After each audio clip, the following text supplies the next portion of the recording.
Alright guys, so I'm going to talk to you guys today about the bent over barbell row, which is a great exercise when performed properly to develop great posterior chain strength, upper back strength, and really develops the full body because you're deadlifting the bar up, hip hinging, getting into the position.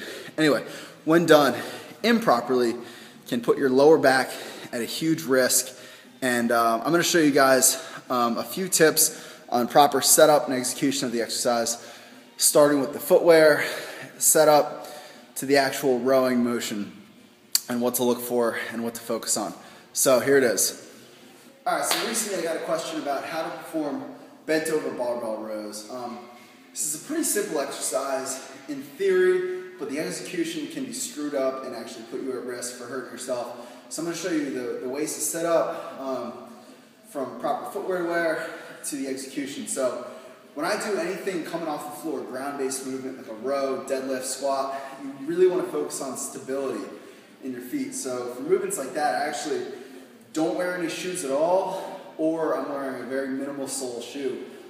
It's really giving you, your feet can almost like grip the ground like a set of claws and really give you much more stability than if you were wearing like a really soft, thick sole, squishy shoe that might not give you any stability. So as far as the setup, I'm going to show you how to set up maintaining a neutral spine throughout the movement, and for that I'm going to use a PVC pipe, dowling rod, whatever.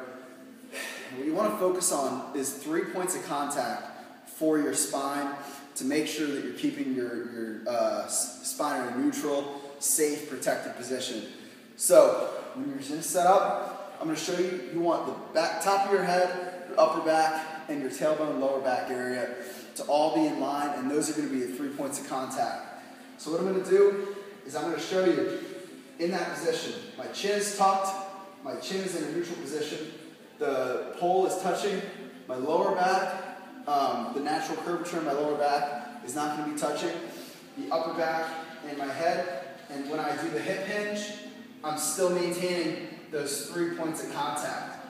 I'm not picking my chin up, which you see a lot of, which is going to take the pole off of my upper back. I'm keeping my chin tucked, maintaining those 3 points of contact the entire time. It's difficult, it's going to take some practice to work on that muscle memory, but it's going to keep you in the safest position possible.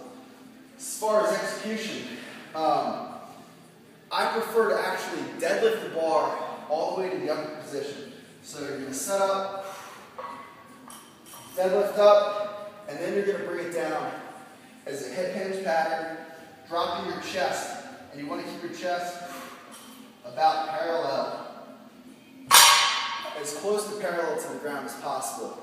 Where you see some issues with that is when people set up, they round their back and they perform the row from a round back position.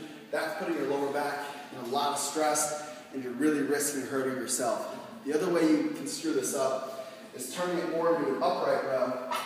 As to when they're here, they're rowing very in an upright position. Instead of the bent position like this, they're more upright, pulling up. That's a valid exercise, but it's a totally different exercise. That's targeting more the traps, the upper back, than the middle full back exercise is the bent over row. So I hope this helps. It's a great exercise when done correctly to develop mass and power for your entire posterior chain. When done incorrectly, you can put yourself at risk for hurting your lower back and your neck. So do them right, and I hope this helps.